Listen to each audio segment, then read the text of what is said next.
திசை மாறி சென்ற விவாதம் இப்பொழுதுதான் ஒரு நடுநிலை செய்திகளை பேசுகிற இடத்திற்கு நகர்ந்திருக்கிறது என்பதில் எனக்கு மகிழ்ச்சி.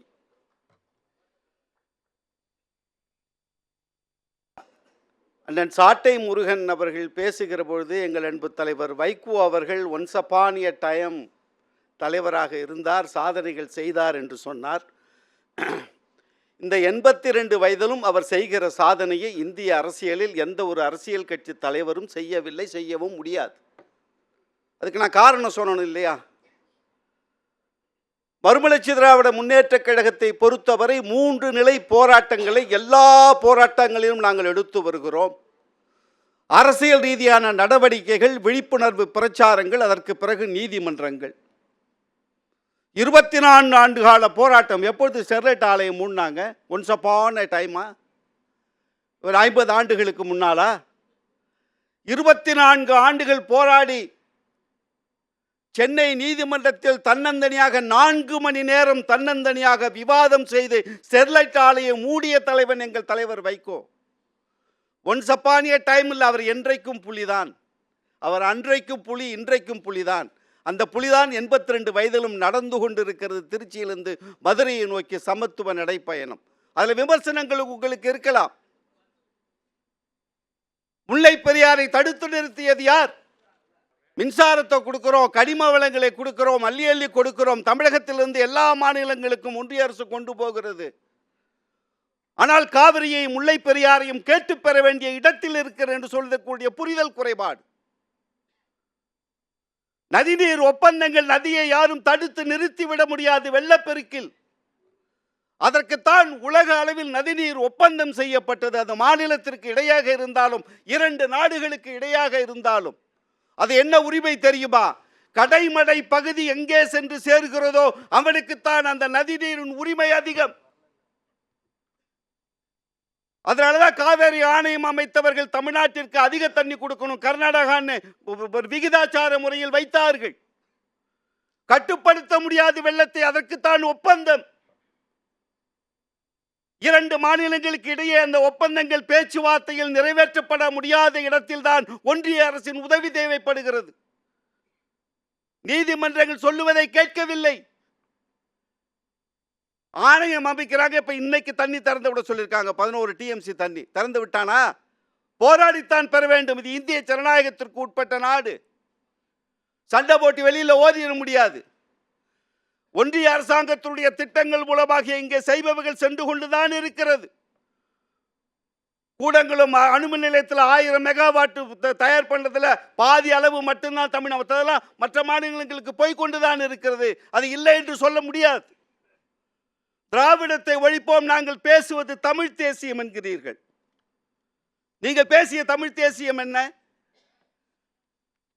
உங்கள் அன்பு தலைவர் சீமான் அவர்கள், அண்ணன் சீமான் அவர்கள் சொன்ன தமிழ் தேசியம் என்ன?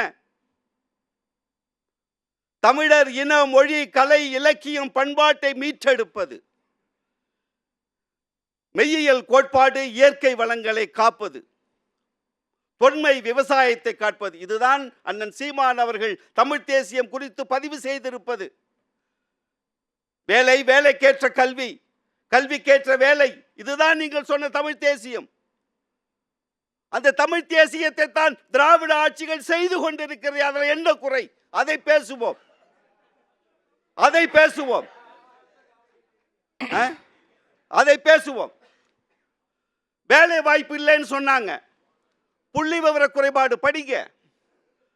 Employees provident fund organisation EPFO கொடுத்த தகவல், இந்த 4.5 ஆண்டுகளில் 52 லட்சம் வேலை வாய்ப்புகள் தமிழ்நாட்டில் உருவாகி இருக்கிறது. ஆண்டுக்கு 12.4 லட்சம் வேலை வாய்ப்புகள்.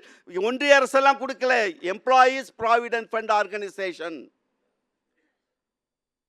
சமூக நீதியை கேள்வி கேட்க நீங்கள் 69% இடஒதுக்கீட்டில் இன்றைக்கு எத்தனை பேர் எளிய மக்கள் படித்து இன்றைக்கு பதவிக்கு வந்திருக்கிறார்கள்? அரசியல் கட்சிகளின் நடவடிக்கைகள் நீங்கள் விமர்சனம் வைப்பதில் தவறில்லை. ஒரு தத்துவத்தின் மீது மாற்று கருத்து இருக்கிற போது அந்த தத்துவத்தின் மீது நீங்கள் மாற்று கருத்து வைப்பதையும் நான் தவறு என்று சொல்ல மாட்டேன். ஆனால் ஒட்டுமொத்தமாக ஒரு செயல்பாடுகளை கொச்சைப்படுத்தி பேசுகிற, படைமாற்றம் செய்கிற காரியத்தை செய்கிற பொழுதுதான் எங்களை போன்றோர்கள் நாங்கள் பேச வேண்டி இருக்கிறது. வைகோ சொன்ன ஒன்ஸ் அப்பான் ஏ டைம் சொன்னீங்க. இலங்கைக்கு சென்று வந்த தலைவன் இல்லை வைகோ. 90 நாட்கள் ஈழத்திலே பிரபாகரனோடு தங்கி வந்தவர் வைகோ. நீங்க மற்றவங்களோட ஒப்பிட்டு பேசாதீங்க. இந்த ஒப்பிட்டு பேசக்கூடிய இடம் இல்லை. ஈழ போராட்டத்தில் யார் பெரியவர் சின்னவர் என்று பேசக்கூடிய இடத்தில் நான் எப்பொழுதும் என்னை நகர்த்திக் கொள்வதில்லை. ஈழத்தமிழ் பிரச்சனைக்காக எவர் குரல் கொடுத்தாலும் ஏற்றுக்கொள்வோம். ஆனால் 2009க்கு முன்னும் 2009க்கு பின்பும் நாம் தமிழர் கட்சி இந்த ஈழத்தமிழர்களுக்காக செய்த செயல்கள் பட்டியலிட்டு சொல்லுங்க. நீங்க அடுத்து பேசும்போது விவாதிக்க தயார். கல்வி வேலை வாய்ப்பில் உயர்ந்திருக்கிறோம். இன்றைக்கு பொருளாதாரத்தில் தமிழ்நாடு 2 இலக்க பொருளாதார வளர்ச்சி. அது எங்கே இருந்து வந்தது? மனிதவள மேம்பாடு எங்கே இருந்து வந்தது? கல்வியில் வந்தது. அந்த கல்வியின் மேம்பாடு எங்கே வந்தது? சமூக நீதியின் அடிப்படையில் இருந்து வந்த அந்த மனிதவள மேம்பாடு இன்று இந்தியாவிலேயே 51% உயர்வுகள் படிக்கிற மாநிலமாக இந்த மாநிலத்தை மாற்றியது சமூக நீதி. அமெரிக்காவினுடைய உயர்கல்வி படிப்பவருடைய சதவிகிதம் என்ன தெரியுமா? வெறும் 41%. தமிழ்நாடு இன்றைக்கு 51%. இந்திய ஆவரேஜ் 27%. இதை சாதித்தது சமூக நீதி. அந்த சமூக நீதியை பேசிய இயக்கம் திராவிட இயக்கம். தொன்மை வரலாறு சிந்துவெளியை பேசுகிற பொழுது சொன்னேன் திராவிட வரலாறு என்று அன்றைக்கு சொன்னோம். இன்றைக்கு கீழடியை மீட்டெடுத்திருக்கிறோம். 5350 ஆண்டு காலம் இரும்பு காலத்தை நிர்வகிக்கிறது திராவிட இயக்கம். கீழடியை, சிவகலையை, ஆதிச்சநல்லூரை இன்னைக்கு ஒன்றிய அரசு உதவி இல்லாமல் இன்றைக்கு உலகத்துக்கு வெளிச்சம் போட்டு காட்டிக் கொண்டிருக்கிறோம். அதெல்லாம் சரிங்க. நாங்கள் சங்கின்னு அவர் சொன்னோன்னு உங்களுக்கு கோபம் வந்தது. நீங்கள் கோபப்பட்டதில் என்ன தப்புன்னு சொல்ல உங்களுடைய இயற்கை நீங்கள் படத்தான் வேணும். RSS கூட்டம், பாரதியார் விழா, அங்கே போய் என்ன பேசணும்? பாரதியாரை பெருமைப்படுத்தி பேசுவதில் தவறில்லை. நாங்களும் பேசிக்கொண்டிருக்கிறோம். எப்பொழுதும் பாரதியை புகழ்ந்து பேசிக்கொண்டு இருக்க வேண்டும். என்றைக்கும் திராவிட இயக்கம் அவர் ஆரியர் என்றும் வேத காலத்தை ஏற்றுக்கொண்டவர், சனாதனத்தை ஏற்றுக்கொண்டவர், அவர் ஒரு பார்ப்பனன் என்று தெரிந்ததற்கு பின்னும் அவரை பற்றி நாங்கள் அது மாதிரியான விமர்சனங்களை நாங்கள் வைத்தது இல்லை. தமிழ் இனத்தை, தமிழ் மொழிமை பெருமைப்படுத்தி பேசிய அந்த பாரதியைத்தான் நாங்கள் பார்த்து கொண்டிருக்கிறோம். பாரதியை கொண்டு வந்து ஏன் பெரியாரோடு ஒப்பிடுகிறீர்கள்? அந்த இடத்தில் பெரியார் யார்? பெரியாரும் பாரதியினுடைய தளங்கள் வேறு. இந்த அடிப்படை புரியாமல் எப்படி அந்த இடத்தில் நீங்கள் பேச முடியும்? பெரியார் ஒரு அறிஞர், ஒரு தத்துவவாதி. பாரதி சுதந்திர போராட்டத்திற்காக கவிதை எழுதிய 34 வயதில் மரித்து போனவன், இறந்து போனவர். இருவருடைய இடங்களும் வேறு வேறு கூறுகள். இதில் பாரதியோடு பெரியாரை ஒப்பிட்டு பேசியது கொடுமை. தவறிழைத்திருக்கிறீர்கள்.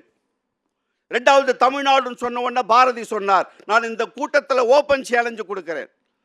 தமிழ்நாடு என்று பெயர் வைக்க வேண்டும் என்று பாரதி எந்த பாடலில் பாடியிருக்கிறார்? எந்த இடத்தில் பேசியிருக்கிறார்? தமிழ்நாடு என்று பெயர் வைக்க வேண்டும் என்று பாரதி ஒரு காலம் ஒரு இடத்திலும் சொன்னதில்லை. சொல்லாத செய்தி உங்களுக்கு எங்கே இருந்து வந்தது? எங்கே இருந்து வந்தது?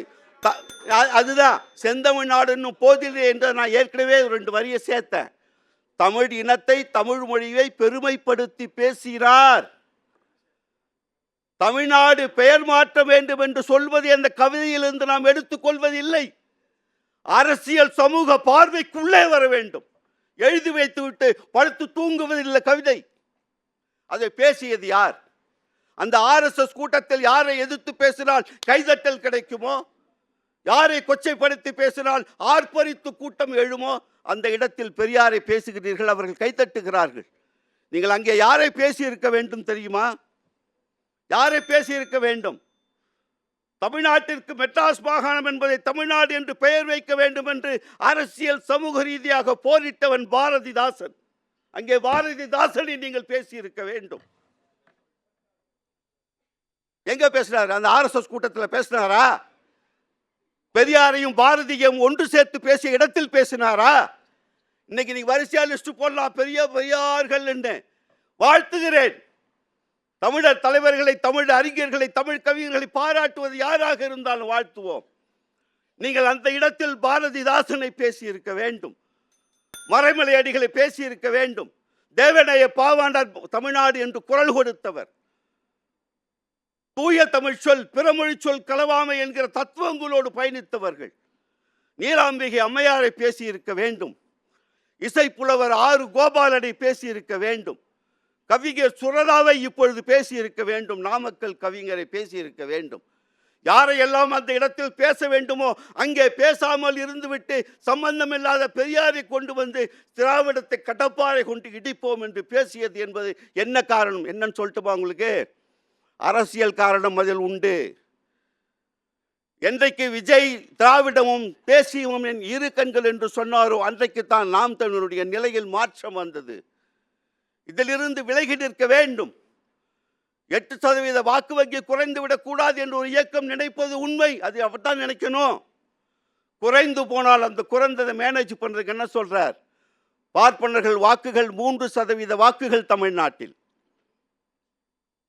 பாஜக ஓட்டு போடுவாங்க, இல்லைன்னா நேராக போய் அதிமுக ஓட்டு போடுவாங்க. இந்த RSS கூட்டத்தில் பேசியதன் மூலம் பார்ப்பன சமூக வாக்குகள் 3% வாக்குகளை பாஜக நிற்காத தொகுதிகளில் நாம் தமிழருக்கு வர வேண்டும் என்று திட்டமிட்டு வாக்கு வங்கி அரசியலுக்காக பேசியதுதான் என்பதை நீங்கள் உணர்ந்து கொள்ள வேண்டும். இதுதான் அவர்கள் பேசுகிற தமிழ் தேசியம். தமிழ் தேசியம் ஏற்கனவே நிறைவேற்றப்பட்டு கொண்டிருக்கிறது. கலை, இலக்கியம், மொழி, பண்பாடு என்பதெல்லாம் நிலைநிறுத்தப்பட்டிருக்கிறது. நீ அதற்காக நீங்கள் செய்யக்கூடியது ஒன்றுமில்லை. ஆனால் நீங்கள் செய்து கொண்டிருப்பது RSSஐ துதிபாடி கொண்டிருப்பது என்பது வாக்கு வங்கி அரசியல் என்று சொல்லி நிறைவு செய்கிறேன். நன்றி, வணக்கம்.